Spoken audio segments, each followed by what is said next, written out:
బీజం మాత్రం చెప్తున్నా 100 సార్లు చూడొచ్చు ఆ బీజం కోసం సినిమా. బాలేబాబు యాక్టింగ్ 3 లుక్లు ఉంటాయి. డాకు లుక్ అయితే పిచ్చోలు అయిపోతారు బయట లోపల డామ్ షోర్. ఇంకా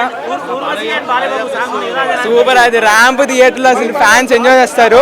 ఏదో అనుకుంటారు కానీ సినిమాలు మాత్రం బాగుంటుంది, అన్నీ బాగుంటాయి. సాంగ్స్ అసలు rise of Daaku, rage of Daaku super ఉంది. అందరు మస్ట్ వాచ్. సంక్రాంతి విన్నర్ అయితే డాకు మహారాజ్, ఇది ఫిక్స్. 200 crores బొమ్మ ఇది ఫిక్స్. అదైతే డామ్ షోర్ అన్న. అసలు మీరు చూడండి, గేమ్ చేంజర్ పోయిద్ది, ఇది హిట్ అయిపోతుంది, అంత బాగుంది సినిమా. జై బాలయ్య, డాకు మహారాజ్ సూపర్ అండి. డైలాగ్స్ కూడా చాలా బాగున్నాయి. ఇందులో డైలాగ్ మాకు వచ్చింది ఏంటంటే, అందరూ చదవడానికి డిగ్రీ తీసుకుంటారు, నాకు చంపడానికే డిగ్రీ ఉందని సూపర్ డైలాగ్ ఉంది. ఎక్సలెంట్. ఊపు కింద పైన బాలేబాబు ఊపేశాడు. Cinema super. ఫస్ట్ హాఫ్ అయితే ఇంకా చెప్పక్కర్లేదు, చాలా హైలైట్. సెకండ్ హాఫ్ స్లో అంటున్నారు కానీ it is not slow. Second half story and emotion ఉంది, సెంటిమెంట్, ఎవ్రీథింగ్. ఫ్యామిలీకే బాగా ఎక్కుతాయి. మనకు కావాల్సింది ఫ్యామిలీ ఫస్ట్. సంక్రాంతికి వచ్చేది ఫ్యామిలీ మెంబర్స్. ఫస్ట్ హాఫ్ ఏమో ఫ్యాన్స్కి ఫీస్ట్. ఆ సెకండ్ సాంగ్ చాలా బాగుంది, దబిడి దిబి అన్న సాంగ్. ఓవరాల్గా విన్నర్ అండి. ఎల్లుండి సినిమా చూడాలి, but to be frank this is the winner. ఏంటంటారు? ఫైట్స్ కేజీఎఫ్ కంపేర్ చేయొద్దు. ఫైట్స్ అయితే ఎవ్రీ మూమెంట్ 1 ఫైట్ ఉంటుంది ఫస్ట్ హాఫ్లో. సెకండ్ హాఫ్లో అయితే మీరు చెప్పక్కర్లేదు, చూడండి, you will love it. Second half sentiment ఉంటుంది అంతే. That is the reason slow అన్నారు. It's not slow, it is the blockbuster. Crack ఎక్కింది సినిమా చూస్తే. Daaku Maharaj is a crack Maharaj. Yeah, నేను అఖండ అనుకున్నాను. అఖండ లెవెల్ అని చెప్పకూడదు కానీ బాక్స్లో ఎదిరిపోయినాయి. నీకు కొన్ని డైలాగ్స్ అయితే మీకు అర్థమవుతుందా, సాంగ్ అర్థమవుతుందా అనే ఫీలింగ్లో ఉన్నాయి. చాలా బాగున్నాయి. Balayya swag, cinematography, Thaman BGM next level. First half interval అయితే ఒక రేంజ్కి వెళ్ళిపోద్ది. సెకండ్ హాఫ్ కూడా మొత్తం ఓవరాల్ సంక్రాంతి బాలయ్య బాబుదే block buster.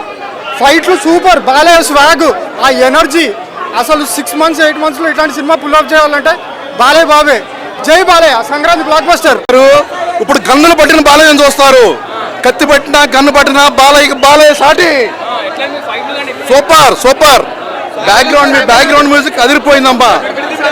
దబిడి Dibidi song super అమ్మా. సినిమా అసలు మామూలుగా కాదు. అన్ని ట్రోల్స్ చేశారు, ఆ ట్రోల్స్ దీనికి సంబంధం లేదు, అసలు విపరీతంగా వచ్చింది. బ్రహ్మాండంగా వెళ్ళొచ్చు. ఫుల్ సెంటిమెంట్, చైల్డ్ సెంటిమెంట్ ఉంది, సెక్స్ సెంటిమెంట్ ఉంది, యాక్షన్ ఉంది. Super ultimate super hit, bumper hit. మొత్తం ఇట్లా సేమ్ భగవత్ కేసరి స్టోరీ సిమిలర్గా ఉండే.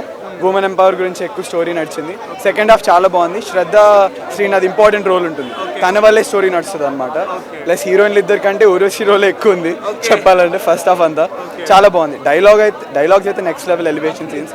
ఒక డైలాగ్ ఉంటుంది, వార్నింగ్ పోయేటోడు కాదు చంపేటోడు ఇవ్వాలని. చాలా బాగా రాశారు. వాళ్ళే అసలు మామూలుగా లేదు. సంక్రాంతి విన్నర్ అని చెప్పేచ్చాను. అక్కడ గేమ్ ఓవర్ అయిపోయింది, ఇక్కడ కానీ సెకండ్ హాఫ్ అంతా క్రేజీ ఏం లేదు. కొంచెం ఫుల్ కొద్దిగా కాదు అంటే ఫ్లాష్ బ్యాక్ సీక్వెన్స్ మొత్తం ప్రిడిక్టబుల్ ఉంది, అంతా తెలిసిపోయింది. బట్ ఫస్ట్ హాఫ్ మాత్రం చాలా బాగుంది. చాలా బాగుంది.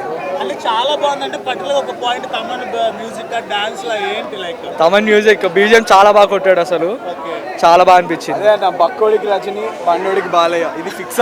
ఫిక్స్ జోక్ కూడా కాదు, ఇదే ఫాలో అవుతున్నారు అందరూ. తమన్ అసలు పెట్టేశాడు ప్రాణం, చాలా కొట్టాడు, చాలా బాగా. జై బాలయ్య అయిపోయిందన్న అక్కడ. జై బాలయ్య.